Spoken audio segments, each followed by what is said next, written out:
আসসালামু আলাইকুম সবাইকে। আজকে নিয়ে এসেছি দুর্দান্ত স্বাদের ধনেপাতার আচারের রেসিপি, যেটা এই শীতে গরম ভাত, রুটি, পরোটা, খিচুড়ি আপনারা সবের সাথেই খেতে পারবেন। আর এই আচার যাকে একবার খাওয়াবেন আঙুল চেটে খাবে। অবশ্যই এই ধনেপাতার আচারের রেসিপিটা শেষ পর্যন্ত দেখার অনুরোধ রইল। চলুন রেসিপিটা শুরু করি।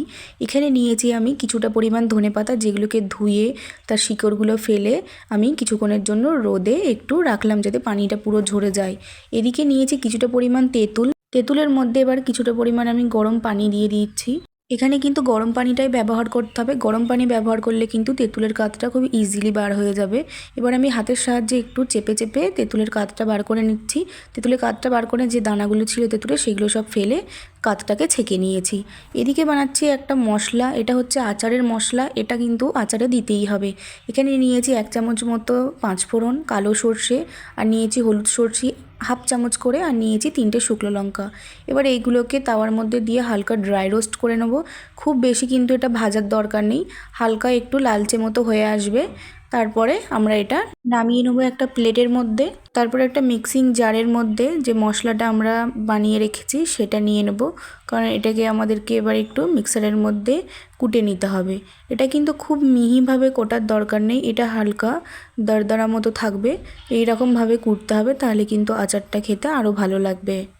এদিকে আমাদের স্পেশাল আচারের মশলা রেডি হয়ে গেছে।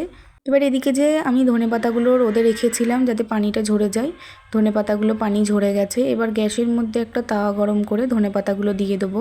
ধনেপাতাগুলোকে এবার খুব ভালোভাবে হালকা হালকা করে এপাশ ওপাশ উল্টে উল্টে ভেজে নিতে হবে, যাতে এর মধ্যে যে এক্সট্রা পানিটা আছে সেটা পুরো শুকিয়ে যায়।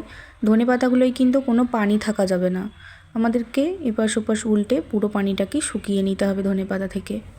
ধনেপাতার এই পানিটা শুকাতে একটু টাইম লাগবে, 4 থেকে 5 মিনিট মতো। এবার দেখুন আমাদের এখানে ধনেপাতাটা খুব ভালোভাবে ভাজা হয়ে গেছে। এবার আমি একটা প্লেটের মধ্যে এটা তুলে রাখবো। এবার ধনেপাতাগুলো প্লেটে তুলে রাখার পরে আমি একটা জায়গায় রেখে দেবো যাতে ধনেপাতাগুলো ঠান্ডা হয়ে যায়। ধনেপাতাগুলো কিন্তু হালকা ঠান্ডা করেই কিন্তু মিক্সারের মধ্যে দিতে হবে। হালকা ঠান্ডা হয়ে গেলে একটা মিক্সার গ্রাইন্ডারের মধ্যে দিয়ে দেবো 5 থেকে 6টা কাঁচা লঙ্কা, দিয়ে 4 টুকরো আদা, দিয়েছি 8 থেকে 10 কোয়া মতো রসুন, দিয়ে আমি এটা একটা পেস্ট করে নেবো। এটা কিন্তু হালকা দানা দানা পেস্ট করতে হবে, খুব বেশি মিহি পেস্ট করা যাবে না। এদিকে গ্যাসের মধ্যে একটা প্যান গরম করে দিয়ে দেবো 1/3 কাপ মতো সর্ষের তেল। এখানে কিন্তু অবশ্যই সর্ষের তেলটা আপনারা ব্যবহার করবেন, আচারটা কিন্তু সর্ষের তেলেই করতে হবে।